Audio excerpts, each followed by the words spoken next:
Assalamualaikum dan salam sejahtera kepada pihak Universiti Putra Malaysia. Nama saya Muhammad Syamil Hakim bin Muhammad Yusof, berumur 20 tahun, nombor kad pengenalan 031102 121113 dan berasal dari Kota Kinabalu, Sabah.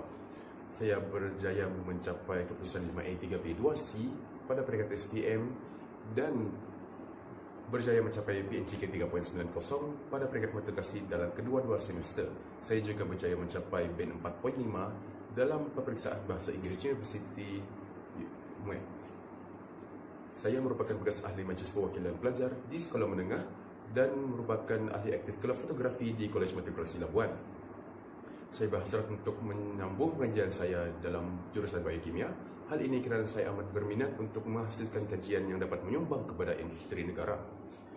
Justru saya berhasrat untuk menyambung pengajian saya di Universiti Putra Malaysia. Hal ini kerana saya yakin bahawa UPM dapat menghasilkan graduan yang berjaya dan berkualiti. Saya juga mengagumi kejayaan Fakulti Bioteknologi dan Sains Biomolekul yang berjaya mencapai anugerah emas dan platinum di British Invention Show. Kelebihan yang terdapat dalam diri saya ialah saya mahir dalam menggunakan peristian Microsoft seperti Word, PowerPoint dan Excel.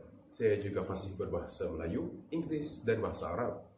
Saya juga mahir dalam menghasilkan bahan multimedia seperti video dan poster. Saya seorang yang berdisiplin.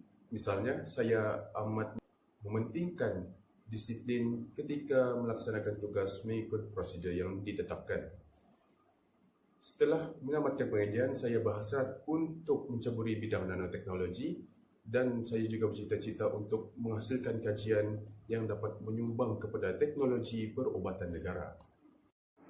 Akhir kata, saya amat berterima kasih kepada pihak Universiti Putra Malaysia UPM kerana telah membuka peluang kepada saya untuk melayakkan diri sebagai salah seorang calon mahasiswa jurusan biokimia di universiti ini.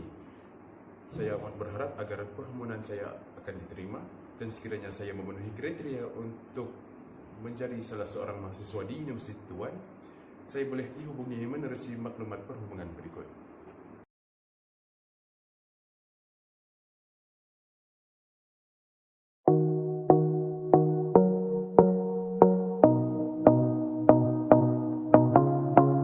Assalamualaikum dan salam sejahtera. Kumpulan kami akan menggunakan tentang isu cabaran memperkasakan bahasa Melayu dalam institusi pengajian tinggi IT. Setelah lebih 65 tahun kita merdeka dan selama tempoh itu kita telah menyaksikan peranan bahasa Melayu sebagai bahasa kebangsaan yang menunjangi setiap lambang kedaulatan dan perpaduan negara melalui kedudukannya sebagai asas kebudayaan nasional. Sebagai bahasa kebangsaan dan bahasa pengantar yang rasmi, bahasa Melayu sudah banyak mengambil alih peranan yang dahulunya dimainkan oleh bahasa Inggeris. Antaranya, bahasa Melayu dijadikan bahasa ilmu. Bahasa Melayu terbukti dapat menjadi bahasa pengantar pendidikan setanding dengan bahasa-bahasa lain. Bahasa Melayu digunakan di peringkat sekolah rendah, menengah dan sebahagian besar daripada pengajian di peringkat tinggi. Pada tahun 1983, semua institusi pengajian tinggi awam IPTA di Malaysia menggunakan bahasa Melayu sebagai bahasa pengantar sesudah 13 tahun dasar bahasa kebangsaan ditegaskan semula dalam sistem pendidikan kebangsaan. Antara cabaran dalam memperkasakan bahasa Melayu dalam institusi pengajian tinggi IPT adalah penggunaan bahasa Inggeris di institusi pengajian tinggi itu sendiri. Proses penyebaran ilmu semakin banyak dilaksanakan dalam bahasa Inggeris, khususnya dalam bidang sains dan teknologi. Menurut kajian Kamal Syukri Abdullah Sani pada tahun 2000, ratus mata pelajaran berbahasa Melayu di peringkat menengah atas, matrikulasi dan IPT jelas mengalami hakisan apabila bahasa Inggeris dijadikan bahasa pengantar untuk mata pelajaran berasaskan sains dan teknologi.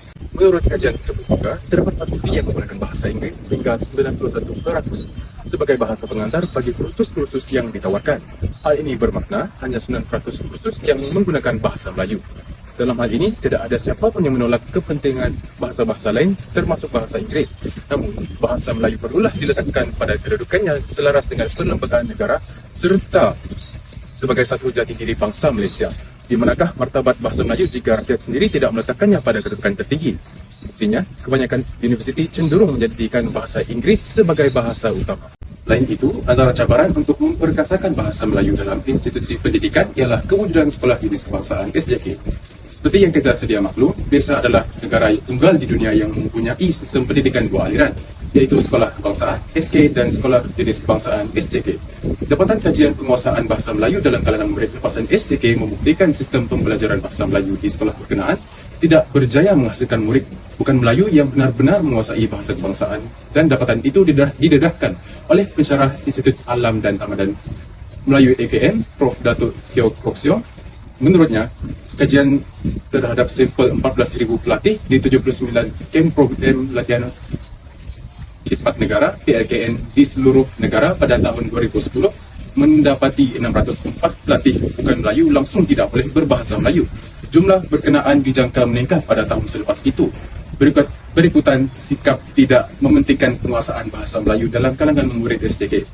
Oleh itu, sebagai warga negara Malaysia yang mendukung prinsip hukum negara, murid SJK harus mampu bertutur bahasa Melayu dengan fasih yang mampu direalisasikan melalui kaedah menambah waktu pendidikan bahasa Melayu di sekolah berkenaan. Kesimpulannya, taraf penguasaan bahasa Melayu pelajar-pelajar di sekolah khususnya dalam aspek lisan dan tulisan harus diperbaiki, dan ini menjadi tanggungjawab semua pihak yang terlibat dalam perkembangan bahasa Melayu, terutama para pendidik yang mengajar bahasa, untuk memastikan bahasa Melayu digunakan dengan betul agar masalah ini tidak berlanjut hingga ke peringkat menengah atas. Oleh itu, usaha memperkasakan bahasa Melayu dalam institusi pengajian tinggi IPT perlu dilakukan dengan bersungguh-sungguh dan memerlukan tindakan berani pelbagai pihak, termasuk dalam kalangan ahli politik, agensi-agensi kerajaan, dan juga orang-orang Melayu sendiri. Sekian, terima kasih.